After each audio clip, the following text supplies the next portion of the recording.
ne parlons forcément pas de la même Europe. Nous sommes de retour à Bruxelles, la capitale européenne, avec Dominique Riquet, Katialine Landabourou et Jean Quatremer. Alors, comme dans beaucoup de métropoles européennes, les bouchons empoisonnent la vie des habitants des grandes villes du sud de la France. Vous, Katialine, vous êtes plutôt vélo, métro, voiture? Voiture. Ouais. Vous, Dominique Riquet, vous êtes transport, vous occupez les transports au Parlement européen. Vous vous déplacez comment? Tout mode. Tout mode, multimodal. Tout vous va. Oui, Dominique Riquet, Sauf c'est... la planche à roulettes. Ah, non, la planche à roulettes, non. Le skateboard. Oui. D'accord. Notre confrère Philippe Et moi, ça vous Courtois intéresse de pas. Nice Matin. Et moi, ça vous intéresse pas. C'est incroyable. Non, mais je sais que vous vous déplacez à vélo électrique parce que vous avez des petits mollets. Mais il ne se tout déplace écrasés, d'ailleurs.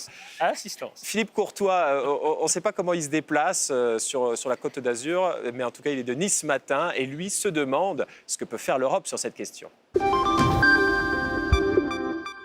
Dernièrement encore, un banal accrochage qui s'est produit sur la promenade des Anglais a provoqué un gigantesque embouteillage.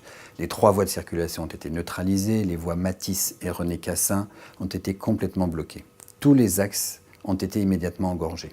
Le bouchon s'est propagé jusqu'à 20 km sur l'autoroute A8.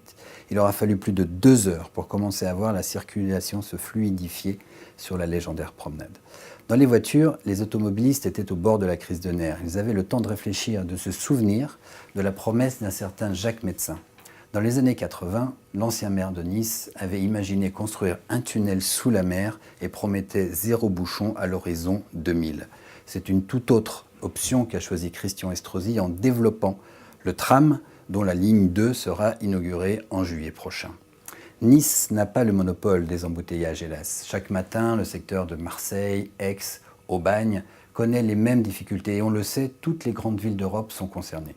Alors justement, si l'Europe s'en mêlait, certes, cela n'entre pas a priori dans ses compétences, mais on le sait, la Commission encourage le développement des transports alternatifs et propres. Elle s'est même dotée d'un monsieur vélo. Aujourd'hui, ne doit-elle pas jouer un rôle moteur en s'inspirant des expériences menées dans les pays du Nord et en imaginant de nouvelles solutions? Merci Philippe Courtois de Nice Matin. Pas mal le jeu de mots sur le rôle moteur. Qu'est-ce que vous en pensez, Dominique Riquet? Est-ce que c'est à l'Europe de se mêler d'une question comme ça? Je pense qu'elle doit s'en mêler. Je ferai une petite remarque avant, c'est que la ville la plus encombrée au monde, c'est Bruxelles. Donc, Bruxelles n'a aucune leçon à donner en la matière. Mais en réalité, l'Europe, les institutions s'occupent énormément du sujet. En finançant les moyens de transport en commun, les tramways, les métros dans toutes les villes d'Europe, en mettant en place des éléments de recherche, développement, en mettant en place de la concertation, en mettant en place des régulations, notamment sur la qualité de l'air, sur les alternatives non polluantes dans la circulation. Bref, on est absolument sur tous les fronts sur ce sujet-là. Et si on demande aux maires ou aux patrons de collectivités, ils vous diront que l'Europe est... Dès que les collectivités sont un peu importantes et concernées, l'Europe est extrêmement présente sur le sujet. Jean?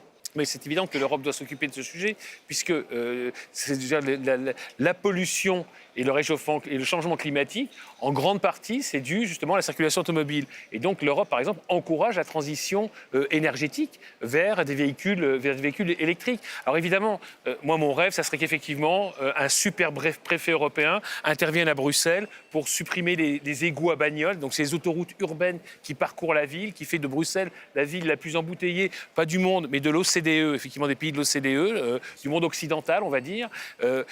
Mais en tous les cas, l'Europe a évidemment vocation à intervenir. Vous savez, quand on dit l'Europe, votre présentation, c'était l'Europe s'occupe de tout. Oui, par exemple, vous savez qu'elle s'occupe aussi de la contenance en eau des chasses d'eau. Et c'est curieux quand même, pourquoi l'Europe s'occupe de ça?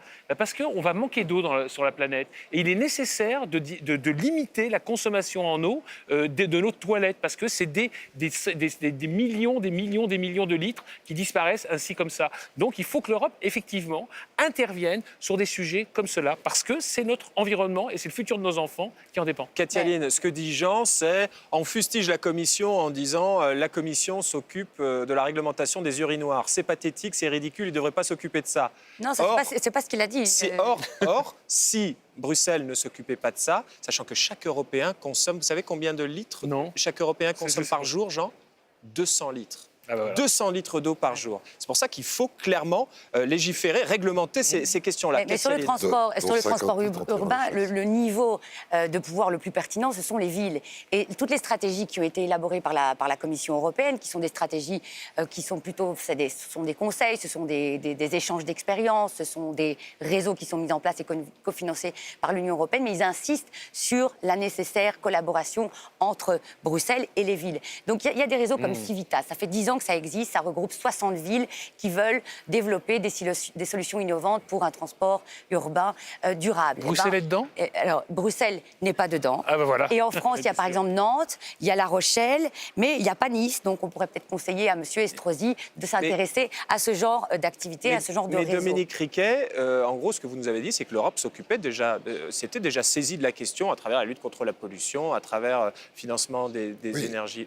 Il y a un partage des responsabilités. Ouais. Le maire ou le président d'une communauté d'agglomération, d'une métropole, il est quand même le patron.